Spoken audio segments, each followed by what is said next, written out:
Hey, what is up, ladies and gentlemen? My name is Griefdrums, and today we're going to be taking a look at the Year 6 roadmap for Rainbow Six Siege.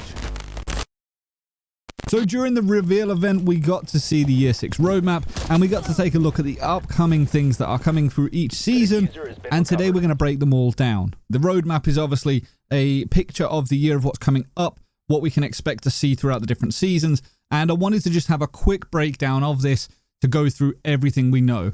So Argentina is going to be season 1. We are getting Flores, who is the brand new attacker. I have a separate video going over this operator, which I will post in the links down below. And as part of this season, we are actually getting a rework for the map border. This is going to be live as soon as the new season goes live. So, you know, it's a pretty good map, actually. It was quite stale before. There's not a massive amount of changes. The map itself has had a bit of a clubhouse treatment, or a consulate treatment, if you will, where aesthetically it still looks the same, but there are a few different ways around.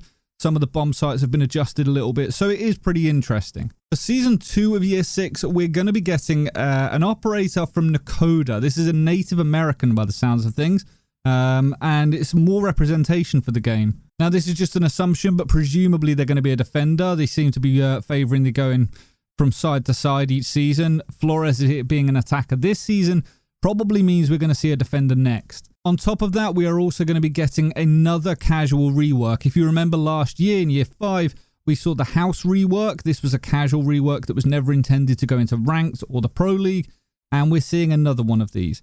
With favelas being probably not the best map, I know a lot of people quite enjoy it in the casual scene, mainly down to nostalgia more than anything. But favelas is going to be getting a rework, so this is going to be coming in Season 2 of Year 6. Moving on to Season 3, we're going to be heading to Croatia for an operator, and there was some confusion here over the actual maps that we're going to be getting. Now, it wasn't 100% clear, but the long and short of it was stated that there's going to be a lot of small changes to multiple maps. So there's going to be several maps that are going to be getting reworked with changes to bomb sites that maybe aren't as viable. It's not going to be like full map reworks like we've had in the past. It's certainly not going to be overhauls like we saw on places like Hereford. But this does lead me to believe, I mean, as far as border goes, the changes aren't that big.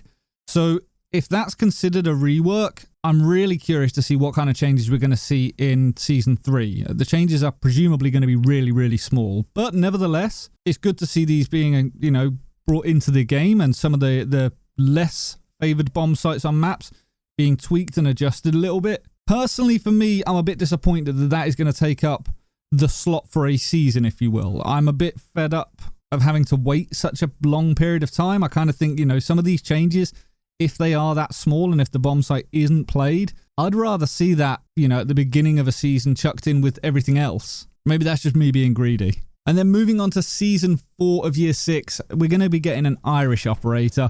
So I know people like Alan from the Dangleberries is going to be extremely happy to see that. And as far as the map goes, we're going to be seeing a rework of Outback. Now, the community were obviously extremely vocal about this map, and we're desperate to see Pick and Ban come in. And I genuinely think it was mainly just to get rid of this map. I personally didn't hate it. I felt that you just needed to figure out a slightly different play style on it. But nevertheless, it wasn't the best map. There were a lot of choke points. There were a lot of areas of the map that you sort of got funneled through. So a rework to that map is going to be interesting, to say the least. So the roadmap itself is quite interesting. It's pretty much what we expected. The one thing I'm really shocked about, though, is I was expecting Bank to be getting a rework. I thought it was going to get its own season. And certainly with, you know, this season being called Crimson Heist, I kind of expected to see Bank as the reworked map rather than Border. So presumably we're going to be getting the Bank rework or adjusted map as part of Season 3, along with a few others. But I guess we're going to have to wait and see. All in all, though, I'm dead impressed. I'm really intrigued. I'm pleased to see Season 1 of Year 6 finally here, and I'm really keen to see what we get coming over the following year. The map rework so far looks to be good.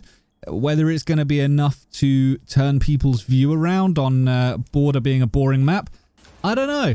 I really don't know. We'll see. Time will tell, won't it? I'd love to know what you guys think, though. Are you keen for this year's roadmap? Is it offering enough, or are you still disappointed that there's only one operator per season? let me know down in the comments below. If you can, make sure to like, comment, and subscribe, and do all that jazz for the YouTube algorithm. It really does help the channel out. But anyway, ladies and gentlemen, until next time, stay reckless and relentless.